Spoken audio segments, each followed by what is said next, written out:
Hoje, 4 de abril, é o dia do parkinsoniano. O nome faz uma referência ao indivíduo portador da doença de Parkinson. Doença esta que foi descrita pela primeira vez em 1817 pelo médico inglês James Parkinson. E é justamente para falar sobre a doença de Parkinson que hoje recebemos em nosso estúdio o médico neurologista Leonardo Baroni. Leonardo, seja bem-vindo ao Jornal TV Sul. Para a gente começar a nossa conversa, né, como que a doença de Parkinson ela afeta as pessoas? Né? Quais são os sintomas dessa doença? Então, a doença de Parkinson é uma doença degenerativa, né, que quer dizer que vai sendo progressiva, e a característica principal dela é a dificuldade motora da pessoa. Ela vai tendo os movimentos mais lentos, arrastando o pé, vai tendo uma marcha mais em bloco, e é também associado aos tremores, principalmente de repouso, né, que é um tremor bastante grosseiro, que a pessoa vai apresentando, e normalmente são indivíduos de uma faixa etária acima dos 60 anos, que é a faixa etária mais frequente, que estima entre 60 e 80 anos de idade, 1 a 3% das pessoas podem apresentar esse quadro. Tá. E como que, né, que a pessoa desenvolve essa doença? É uma doença hereditária, né? Ela adquire, como é? Então, tem algumas formas de Parkinson hereditário, mas são casos extremamente raros que foi identificado algum gene em algumas famílias, mas normalmente não tem identificação genética para a doença de Parkinson. Se tem algum indivíduo na família afetado, as pessoas podem saber que a chance dela desenvolver vai ser a mesma da população.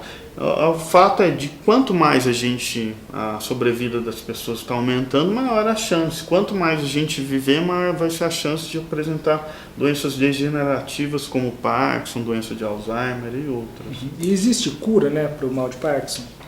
Não, ainda não existe cura, né, para a doença. Como qualquer outra doença degenerativa na medicina, a gente ainda não tem uma cura específica. Mas hoje em dia a gente tem tratamentos sintomáticos bastante efetivos que melhorem muito a sobrevida e a qualidade de vida. Então tem algumas pessoas que tomam o medicamento corretamente e podem nem apresentar os sintomas. Você pode ver ele na rua, você nem vai dizer que ele tem Parkinson, né? Então como que esses medicamentos eles, né, atuam, né, e evita que a pessoa manifeste esses sintomas de Parkinson? Então, a gente sabe que a doença de Parkinson é uma doença degenerativa da substância negra do mesencéfalo, que é uma área onde se produz uma substância chamada dopamina. A dopamina é um neurotransmissor cerebral que conecta, né, dá informação entre um neurônio e outro e é responsável pelo movimento, né?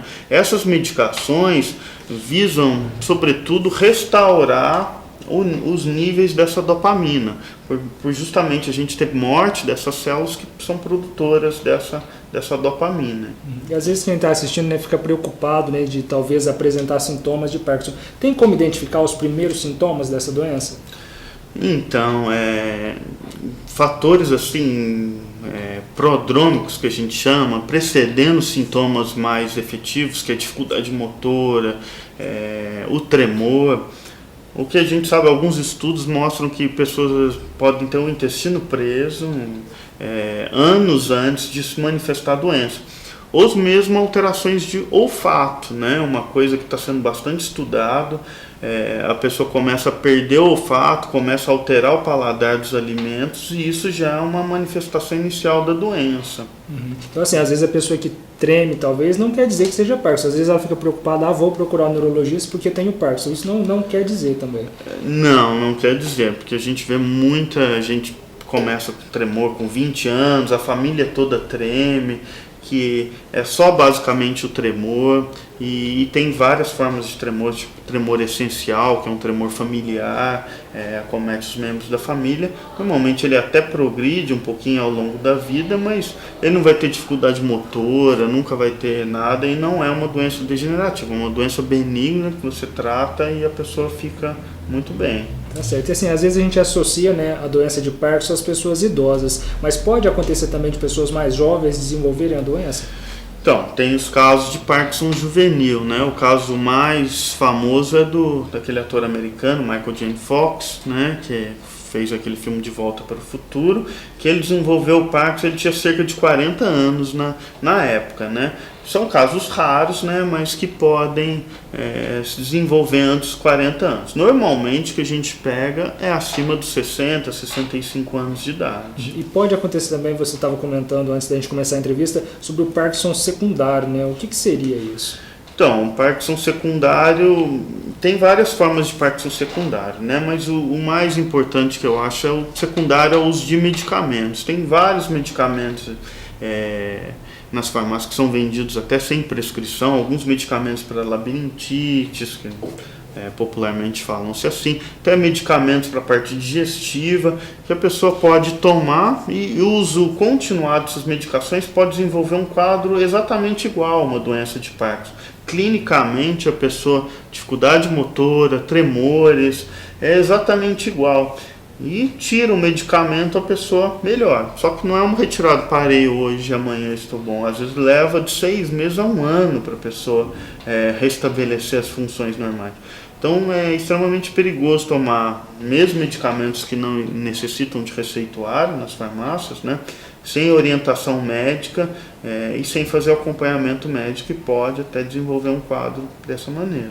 E assim, embora não exista cura, né, para a doença de Parkinson, existem maneiras de se prevenir, talvez, né, levar uma vida num determinado ritmo, né, com atividades físicas, talvez, que se previna essa doença? Então, a gente ainda não tem uma maneira de proteger, né, uma prevenção de Parkinson. A gente sabe que pessoas que desenvolvem Parkinson, quanto mais manter atividade física, melhor parece que diminui a velocidade de progressão da doença, mas a gente ainda descobrir uma medicação ou algum método que previna isso ainda não foi descoberto. Tem algumas pesquisas de algumas substâncias neuroprotetoras, né? Todo mundo quer descobrir essa substância, mas ainda não se mostrou tão na realidade prática esse tipo de substância. E assim, no caso, quem tem, né, alguém com Parkinson na família, qual que é a orientação, né, a recomendação? É ficar sempre monitorando, acompanhando, para evitar, né, que talvez possa ter alguma consequência, né, pior da doença?